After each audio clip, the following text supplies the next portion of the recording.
La base de toute planification de mariage, c'est le rétro-planning. Il te servira à respecter tes délais, fixer tes dates de rencontre avec tes mariés ainsi que le test des prestataires. Pour ce module, nous partirons sur l'exemple d'un mariage qui a lieu dans 1 an.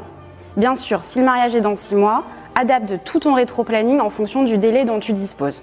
Rétro-planning type. À 12 mois avant le mariage, il faudra que tu dresses la liste des invités. Donc, qu'est-ce que tu fais? Tu demandes à tes mariés dès à présent de noter les noms de tous les invités qu'ils veulent convier. Cela te donnera une idée du nombre de personnes et ça influera aussi sur le budget.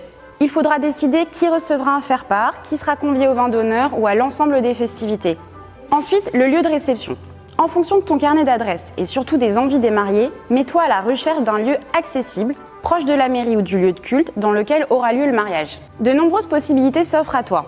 Du château à la maison de famille, en passant par les salles prévues à cet effet ou des lieux complètement insolites. Ce sera à toi de proposer les options les plus pertinentes à tes clients en fonction de leur thématique, qu'elles soient chic, champêtres, pieds dans le sable et surtout de leur budget. Il faudra que tu fasses attention à quelque chose.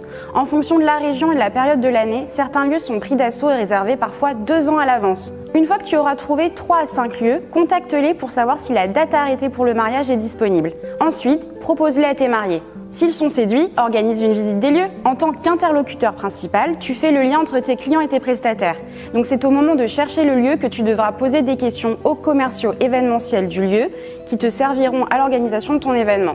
Voici quelques-unes des questions à leur poser que tu trouveras également en annexe. Par exemple, avez-vous des tables et des chaises à disposition? Qui les installe? Qui les range? Les mariés ont-ils besoin de vous envoyer la liste des prestataires engagés pour le mariage? Si oui, quelle est la date limite pour vous l'envoyer? En cas de pluie, où se déroulera le cocktail? Le dîner, la soirée dansante, la cérémonie? Y a-t-il des hébergements sur place? Combien? Facturés en plus ou inclus dans le devis? Pendant le mariage, les invités auront-ils le droit d'aller dans les jardins? Les invités pourront-ils aller partout, dans les jardins?